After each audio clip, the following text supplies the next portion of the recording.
Queremos saludar a todos quienes nos ven a través de este canal YouTube del Obispado de Osorno. Hoy día de un modo particular porque vamos a hablar sobre algo muy importante en nuestra iglesia mundial y que también trae, ¿cierto?, algunos aspectos muy importantes para la diócesis de Osorno. Hoy nos acompaña el padre Felipe Fernández, párroco, podríamos decir, o administrador parroquial de la parroquia Leopoldo Mandich. Así que gracias, padre, por su presencia. Un gusto. Y también saludamos a José Manuel Rosas, que nos acompaña, él del equipo de formación de la diócesis. Gracias, José Manuel, por acompañarnos. Gracias por la invitación. Para efectivamente hablar sobre un aspecto importante en la iglesia mundial. Hoy día, sobre una tercera encíclica que el Papa Francisco ha firmado hace poquito en Asís. Esta encíclica se llama Fratelli Tutti, hermanos todos. Y es una encíclica que va a recopilar varios aspectos importantes de los escritos que ha hecho el Papa Francisco últimamente. La firmó en Asís, en la víspera de la celebración de San Francisco de Asís. Personaje muy importante, un santo muy importante y que también se va a traducir en este escrito de esta tercera encíclica. Para comenzar me gustaría preguntarle al padre Felipe, la pudimos leer, ¿por qué una encíclica y no una exhortación apostólica?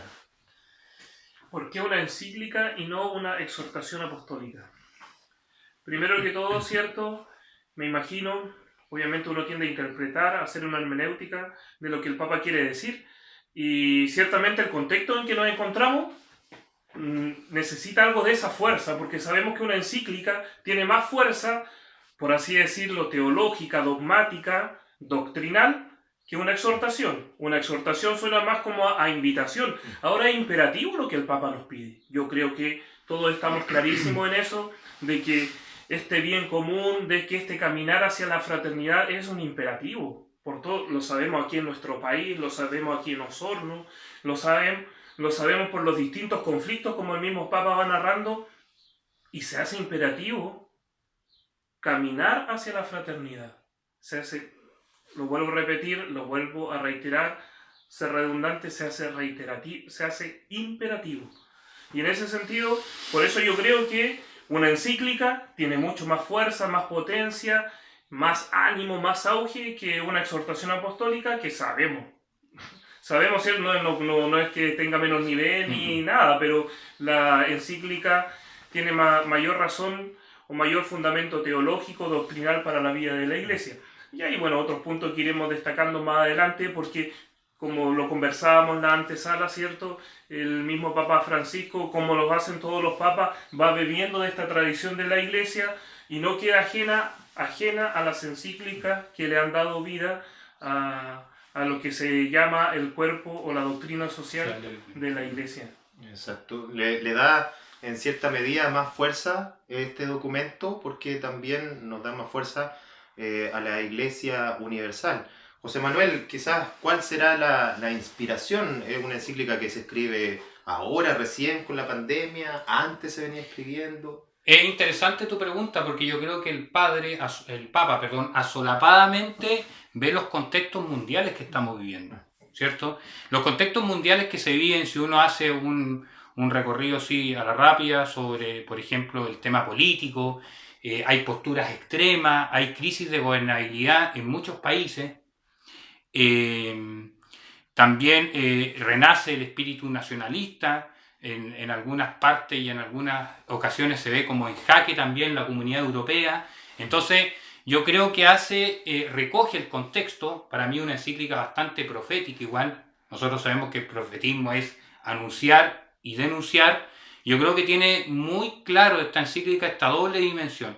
Anuncia, ¿cierto?, que somos creados desde el amor de Dios, que tenemos que crear el arte de la paz, el perdón, el diálogo, situarnos que somos una gran familia humana, pero a la vez también asolapadamente veo yo que denuncia los contextos y las crisis que estamos viviendo a nivel mundial, lo recoge y aplica ciertos remediales.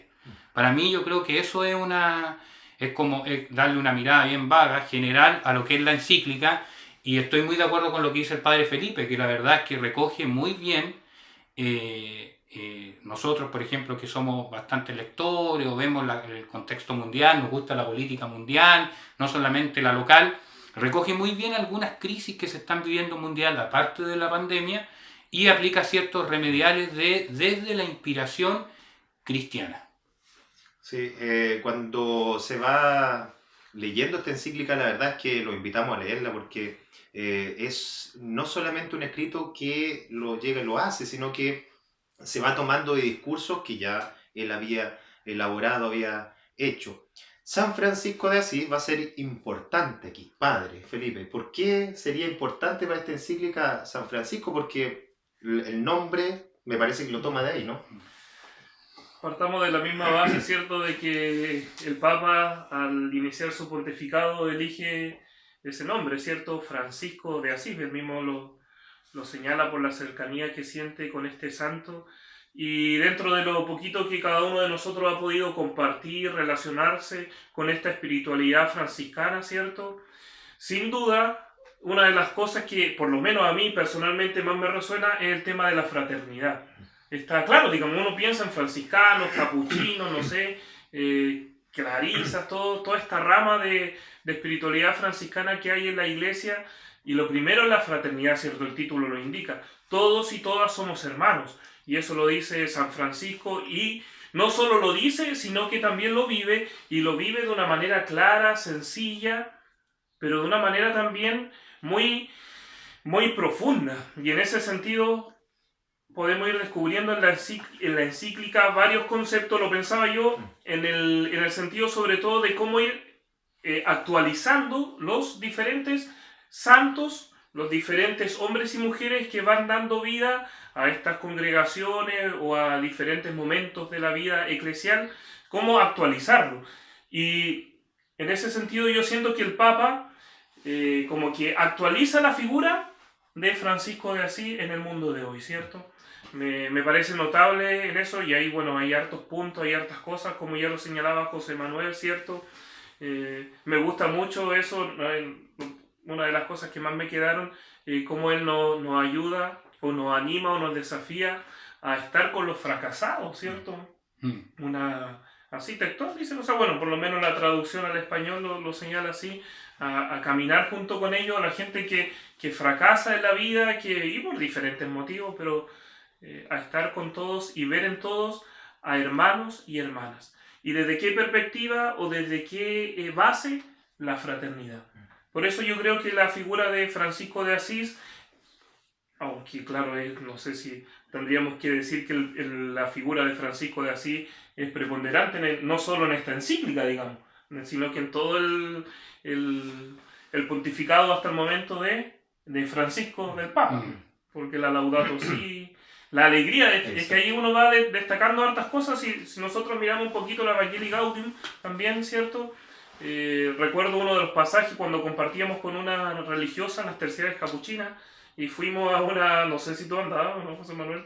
Y fuimos justamente, lo recuerdo porque fuimos a una casa, caminamos mucho, y llegamos a la casa y no había nadie. Caminamos y la hermana se acordó, y ahí después yo lo leí, de Francisco tiene un concepto que se llama la perfecta alegría.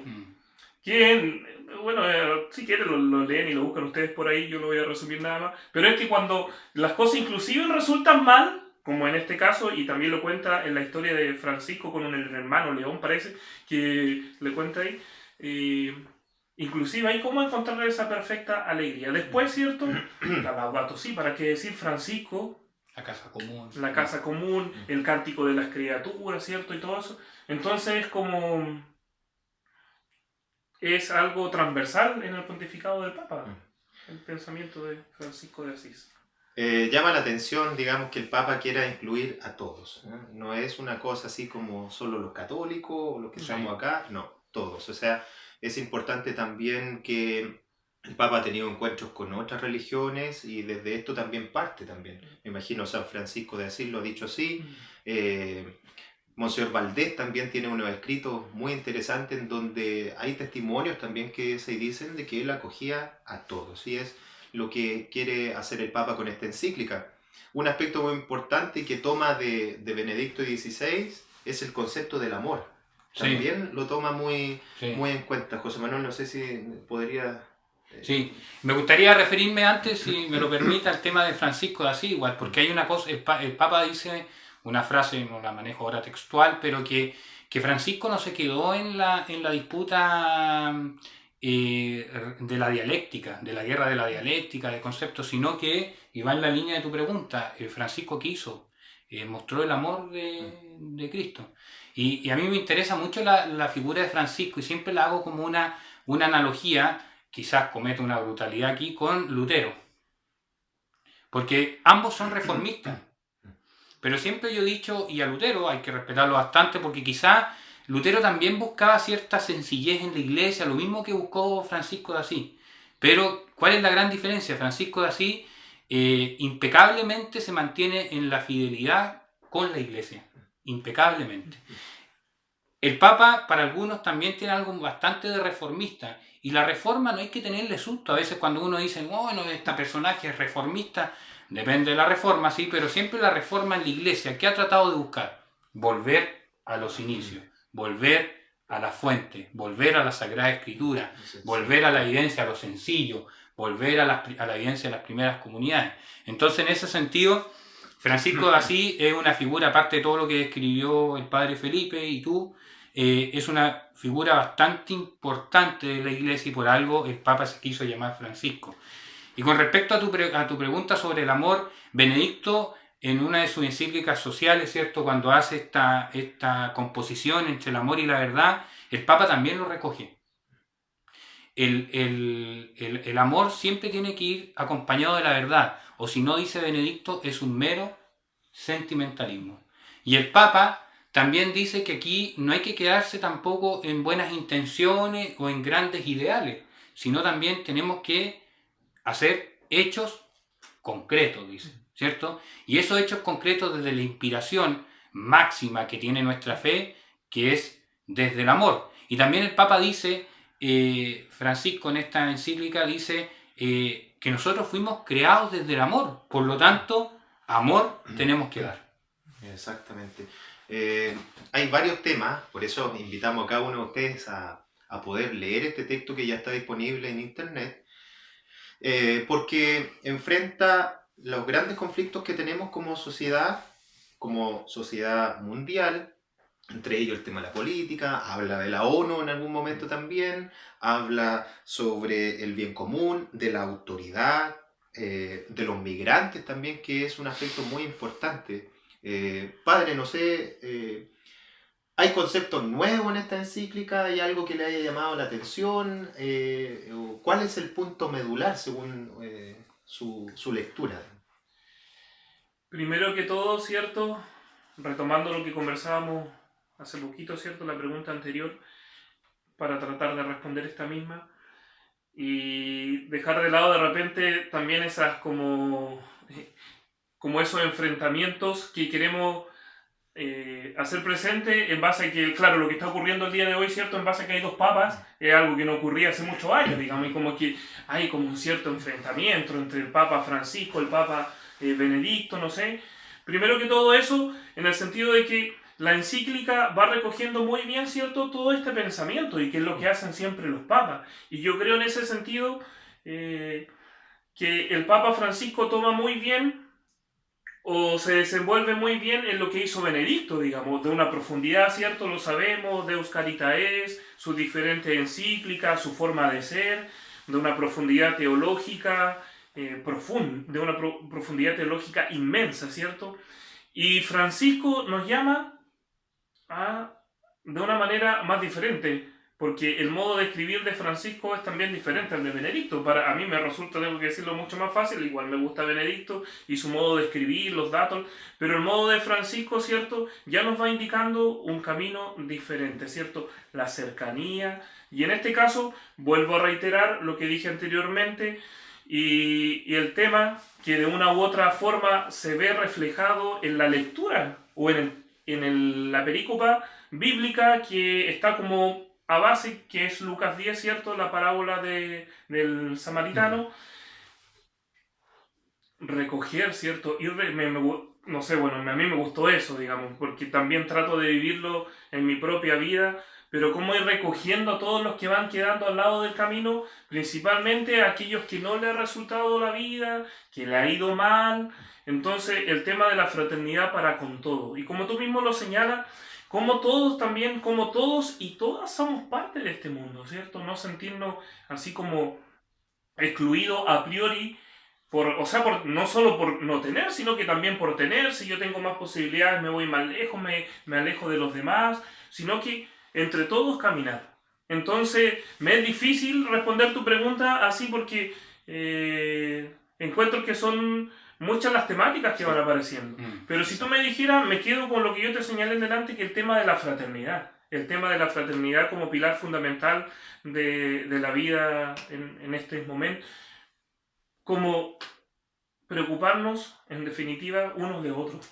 Así de manera sencilla. Exacto. Y sin preocuparnos de aquel que está tirado al lado del camino, de aquel que necesita mi ayuda. Mirar, en definitiva, mirar para el lado y no ir, no ir derecho nomás y no preocuparme de nadie. El Papa dice que de estas situaciones, de esta crisis, salimos todos. O sea, no es una cosa así como que yo por mis propias fuerzas salgo como alguna herejía en algún momento de la historia, sino que nosotros en colaboración con todos. Aquí no se excluye la religión, al contrario. Es importante que todos echemos para adelante. El Papa también con los políticos es súper fuerte. Es súper fuerte, es drástico. Pero también llama a un diálogo constructivo, razonable entre todos. De hecho, dice que fuera el relativismo dentro de estas conversaciones.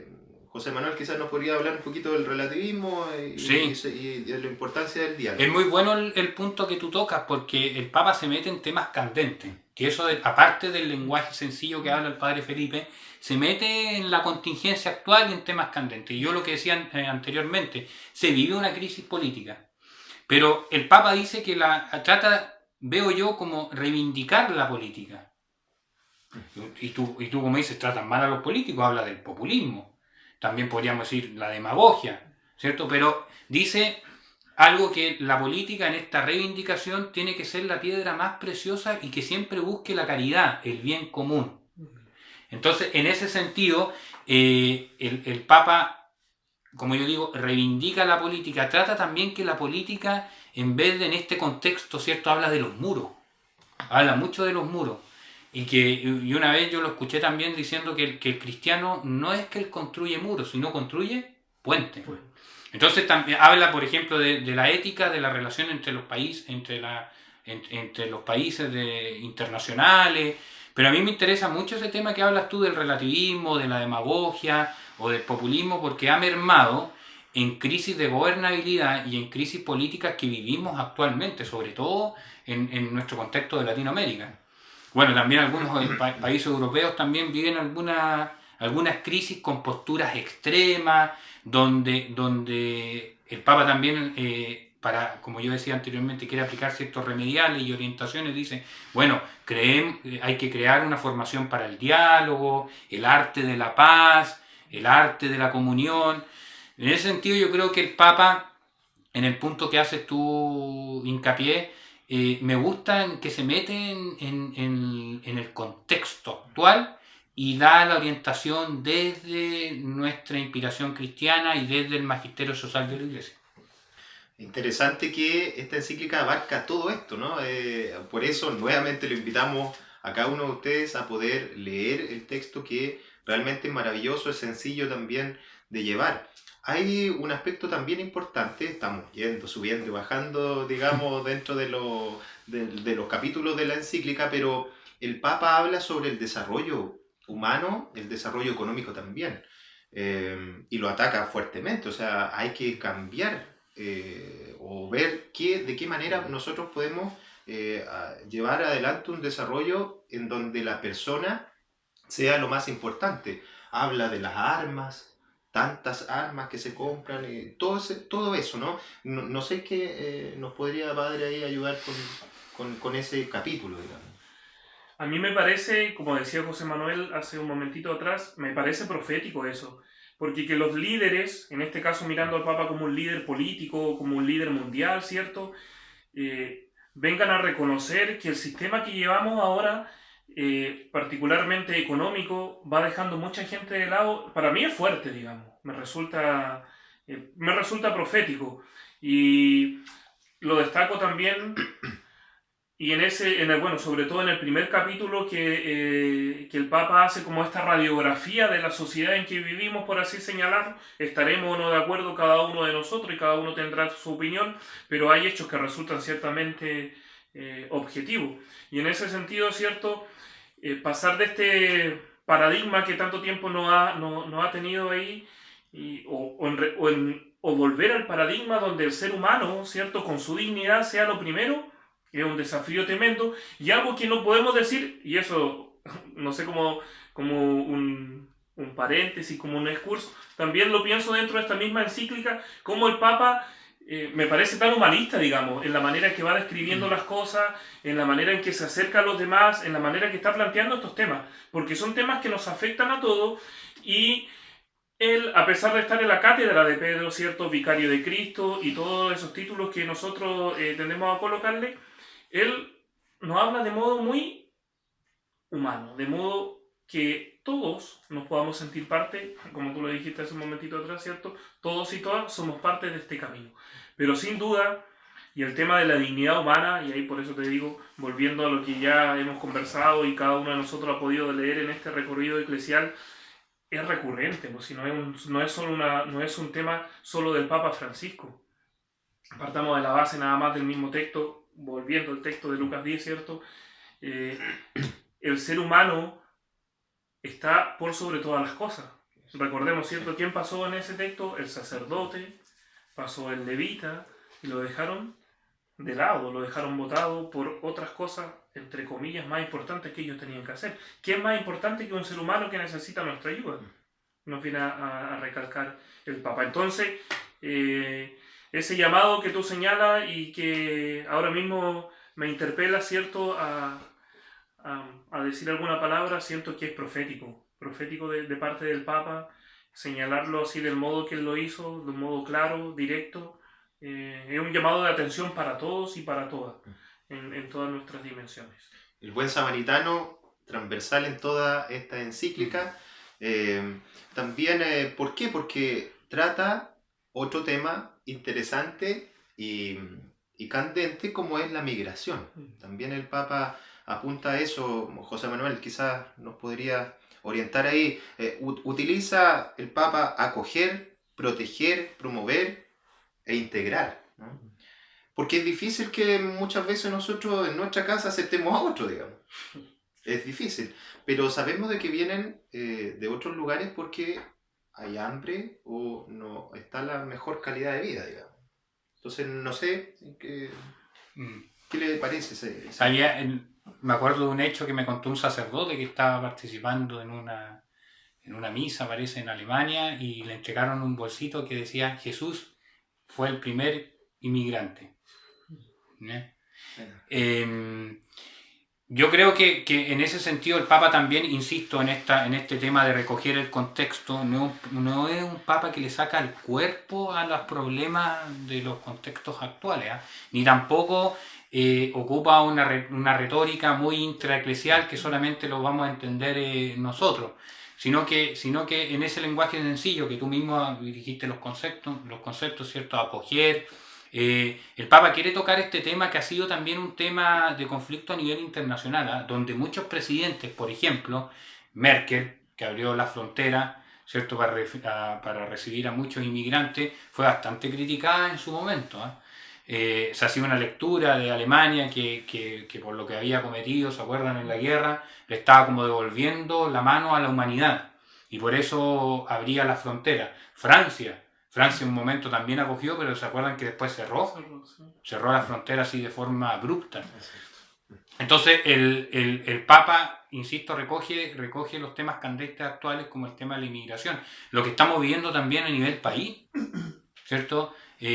Ahora hace poco salió una noticia, ¿se acuerdan?, de inmigrantes que pasaron de forma de forma ilegal, que son temas recurrentes, actuales, polémicos, muy vistos también desde la retórica de la política, y que hay que darle una solución. Y la solución, nosotros, vuelvo a lo que tú le hacías la pregunta al padre Felipe, nosotros sabemos que el cristianismo no es una tercera vía de solución, ya que estamos tocando temas del mercado, entre el capitalismo y el marxismo. El cristianismo no es una tercera vía, no queda dentro del plano de la ideología. El cristianismo es una creencia. Entonces, el Papa, desde las fuentes, insisto yo en esto, desde las fuentes de inspiración cristiana, que son la Sagrada Escritura, ¿cierto?, el magisterio, la tradición, quiere darle un rocío de esperanza, de humanidad a estos contextos, para hacer así algo, darle una analogía. Quiere darle un rocío, quiere darle una pincelada a esto, pero se mete en temas como, por ejemplo, el mercado.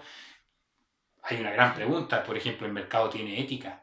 Porque para algunos el mercado solamente son números. Exacto. Exactamente. Son temas interesantes. El Papa habla también sobre la pena de muerte, habla de la reconciliación también entre todos, y que también que todos los países se abran, ¿no es cierto?, a esta solidaridad que hoy día y como siempre vamos a necesitar. Queremos ir cerrando esta cápsula de formación de nuestra diócesis de Osorno.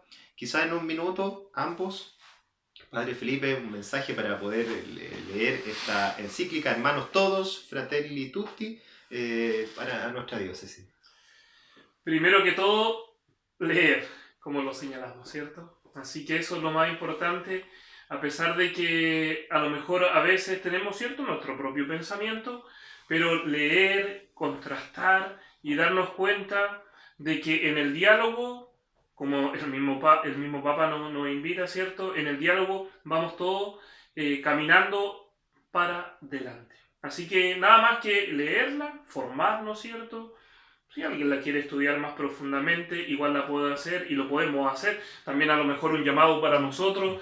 En ese sentido lo conversábamos en alguna cápsula que tuvimos anteriormente con el Padre Pedro, de que nos falta más instancias también de encuentro. Es un llamado de atención para nosotros como diócesis, de que a lo mejor formular algún espacio de encuentro donde podamos compartir, leer esta encíclica del Papa Francisco. Muchas gracias. José Manuel, la invitación también. Primero que todo, a mí me gustaría hacer en esta invitación erradicar un poco el vicio eclesial que siempre tenemos nosotros. La encíclica está dirigida a todos los fieles, o sea, a todo el pueblo de Dios, y generalmente lo están leyendo los sacerdotes o las monjitas, a los obispos. Sentirnos parte de que esta encíclica va dirigido a todos nosotros, con un lenguaje sencillo, nos da una clara también radiografía de lo que está sucediendo actualmente en el mundo, nos sirve para formarnos, para informarnos y luego de eso actuar. Actuar, insisto, desde lo que nos inspira nuestra fe. Fratelli Tutti, hermanos todos, entonces, los invitamos a leer y también finalmente a suscribirse a la página de YouTube, Obispado Osorno. Lo pueden hacer y le agradeceríamos también esa oportunidad. Que Dios les siga acompañando, fortaleciendo, y la Virgen María también nos muestre siempre a Jesús. Muchas gracias.